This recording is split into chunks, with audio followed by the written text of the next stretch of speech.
Hello friends, welcome. Today in this class we will talk about the foreign exchange market. Okay? In this class we will understand the meaning and the concept of foreign exchange market, foreign exchange rate and its types, quotation of rate at forex market, and why we need the currency exchange. Okay? Then the spot market and the forward market. Okay? So let's start with it. The foreign exchange market also known as the forex market, okay, or it is also called the FX market. Okay. Let's understand what is the foreign exchange market with the help of an example. Okay. Let's say there is a person called A who is living in India, okay, and if when the person buying any goods from India, okay, he have to pay for that in terms of money, or he pay in terms of the coin. Okay, and if the payment is bit large, he use the check for paying. Okay, and if the distance is also very large, he uses the bank overdraft to pay their money for goods or their services. So these all are the payment mode in the home country, that is the India, for Mr. A, right? But let's say A want to buy goods from the USA. Okay, let's say he want to buy goods from the USA. Over here, the currency of India is rupees. Okay, currency of India is rupees, whereas the currency of US is dollar. Okay, and when A wants to buy any goods, okay, from any other foreign country, they have to pay in terms of their currency, and therefore A have to pay dollars, okay, for good while. But the problem over here is A, as he is living in India, he has money, the currency in terms of rupees, and he have to pay dollars to the USA. Okay, therefore there is a need to convert his rupee into dollars. Okay, and therefore the market where the currency of one country converted into the currency of the other country is known as a foreign exchange market. It is the international market where the buying and selling of one currency to the other currency is happened. Okay, so over here the buying and selling of one currency in the exchange of other currency is happened, and that market is known as the foreign exchange market, right? The foreign exchange market is a world's largest market. In the example, we just have considered a market of India, buying and selling activity of India and US only, and it is also of one person. Okay, but all the countries of the world, let's say India, Japan, US, China, Canada, all the countries are involved in this market, and various people, various organizations belong to this country doing buying and selling activities in this market. Okay, so it is a world's largest market, and in the 2013 survey also proved that it has the daily market of $5.3 trillion. Okay, various countries involved in this and doing the transactions. Okay, so it has a very huge market. Okay, over here the term, that is the domestic country and foreign country is used. Continuing with our example, A belongs to India, then India becomes the domestic country for him and US become the foreign country for him. Okay, but this two term is relative to the person using these terms.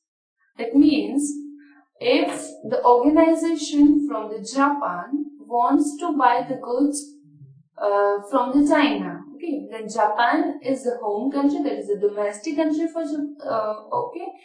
that organization, and China is the foreign country.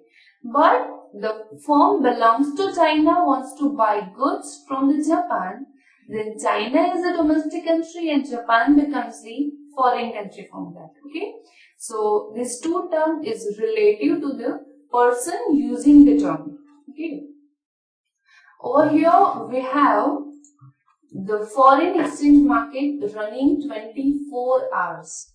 Okay, as the timing of the country to country differ and the person doing transactions at different timings, and the brokers are located worldwide, we have the foreign exchange market for the 24 hours, all the business days. Okay, and therefore it has the world's largest market also. Okay, all the currency currency of the country are symbolized in 3-letter ISO code. All the countries have their own currency. Okay, let's say for India it is rupees, for USA it is dollar. Okay, Great British having pound, Eurozone countries using euro. Okay, so all the countries having their own currency. Okay, they are symbolized. They are symbolized in a 3-letter ISO code. The first 2 digit denotes the country name and the last digit denotes the name of the currency. For example, USD.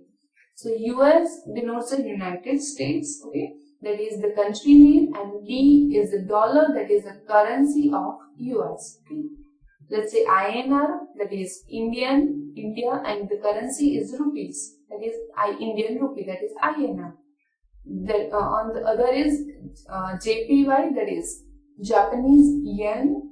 Okay, so in these way the currency are symbolized in the foreign exchange market, right? We are having, that is the foreign exchange market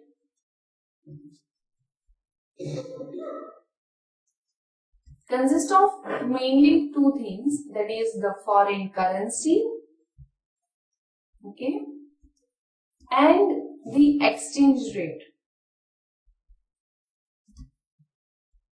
As we have said that all the countries doing the buying and selling transactions, he needs to convert his rupee into dollar, or his dollar into the pound, or his pound into the euro, etc. Right? Or the pound into rupees, or rupees into euro, etc. Right? They have to convert their currency. Okay? So the exchange of currency is known as the foreign currency. Right? Whereas exchange rate is a rate at which the currency of one country is converted into the currency of the another country. Okay, it is a rate at which the currency of one country is converted into the currency of the another country. Okay, that is known as the exchange rate. Okay, it shows the current value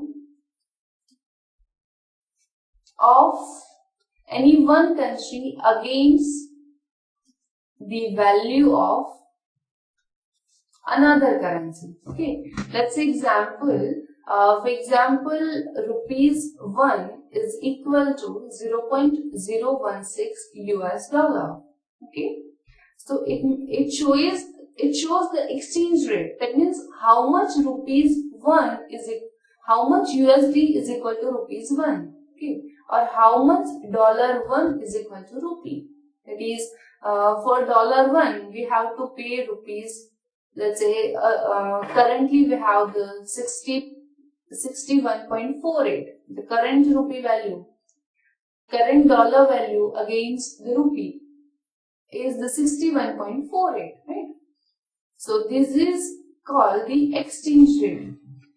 Here we can show the exchange rate in two terms. We can quote it in two terms, that is the direct quotes.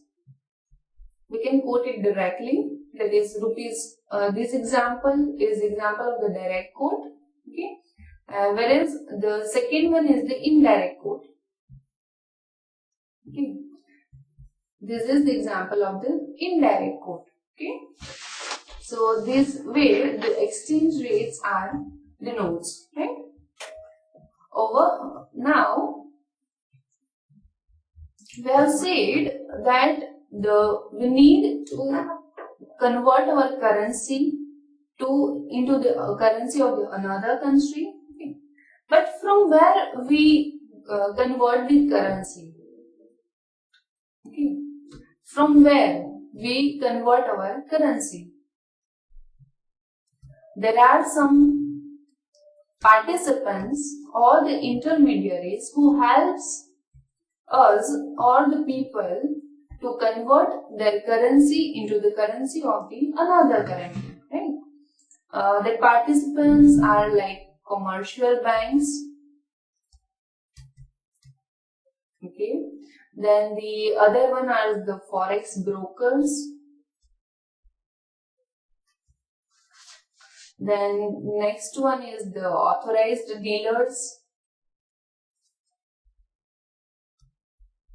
Other one is the monetary authority. These all are the major participants working in the foreign exchange market and converting the currency of one country into the currency of the another country. Okay, so through this, the people or the organization convert their currency, their domestic country's currency into the currency of any foreign country, right?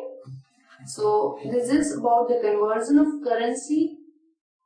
Okay, here the exchange rate determines either by the buy or the bid rate. Exchange rate is known as consists of the two words, that is the bid rate. It has two rates. Bid rates or the sell or the ask rate. Okay, ask rate also known as the offer rate. Okay, buy rate is the rate at which the exchange dealer is ready to buy, and the rate at which the exchange dealer is ready to sell is known as the sell or the ask rate. Okay, let's understand it with the help of example. Let's say the Mumbai Foreign Exchange Market denotes that the $1 is equal to rupees, let's assume that it is 60.7610 and slash 60.7645. Okay, it is denoted in the Mumbai Foreign Exchange Market. $1 is equal to this much, right? Here we have the two amounts. Okay, the first amount shows the bid rate, that is the rate at which the exchange dealer is ready to buy, and the second one is the ask rate. Okay, but when we see this, we find a bit difference in these two amounts. We have the difference of 0.0045 rupees. Okay, it's a very small difference, but this difference denotes the profit of the bank or the commission of the broker for the commission of the broker that shows that is taken because of they converting the currency of one country into the one country's currency into the currency of the another country. Okay, when any broker converts the currency of one country to the another country, they charge some commission or they take some profit amount. Okay, so that is this difference. We find that this difference is a very little, but there is a huge transaction in this market, and that this small difference makes a huge profit for the brokers or the banks, commercial banks, etc. Right? So in this way, the exchange rate is shown. Okay. Here we have said that we need to do the currency conversion because we have to pay for the goods and services in the foreign currency. But apart from paying it for the goods or the services, there are various other reasons to do the conversion of currency. Okay, that reasons are like to invest in the financial assets of the other country, okay, or to hedge against unfavorable exchange rates, okay.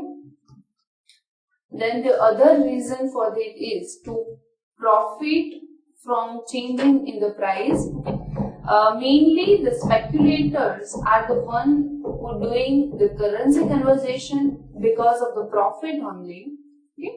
Right? So there are some of the reasons for which we need the conversion of currency. Okay, exchange of currency. For these reasons we need. Okay. We have the three types of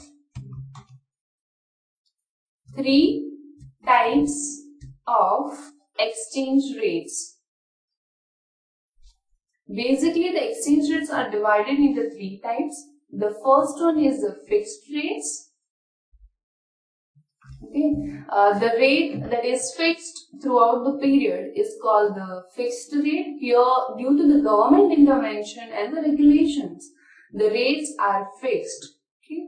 The other type is the floating rate or the flexible rate. As the name suggests, flexible. The rate is changing according to the demand and supply. This rate is known as the floating rates or the flexible rate. Okay? It does not remain constant or the fixed. The other one is the managed rates. Managed rate is the combination of fixed rate plus floating rate. That means to an extent it is fixed and flexible also. Okay, these all are the three basic types of the exchange rate that we will talk in detail in the second lecture of this, that is the determination of the foreign exchange rate. Right? So this is about the three types of exchange rate. Now, based on the types of the transactions, we determine the types of market. Right? We have the spot market. Okay. The spot market is a market where the immediate delivery is taken place. Okay. For example, I am buying and selling the goods currently. The exchange of goods or the services happen at a period of time. Okay, and the payment is also made at that point of time. Then it is known as the spot market. Okay? The participants of the spot markets are like the commercial banks, then the brokers, then the customers of the central bank, etc. Right? Next is the forward market. Forward market is the market where the future transaction is done. Okay. If in any future period of time one needs goods or the services, okay, and doing the transaction currently for that future demand or supply, okay, the current transaction, then that market is known as the forward market. It is mainly for the future demand or the supply. Right? The participants involved in these are the speculators, hedgers, arbitrators, etc. Right? So this is about the spot market and the forward market. We have the various sites who notes these all the exchange rates and these all. Okay. So this is about the foreign exchange market and the foreign exchange rate. In the next class, we will talk about the determination of the foreign exchange rate, how the rate is determined, which we will talk in the next lecture. So stay tuned for that. Thank you so much.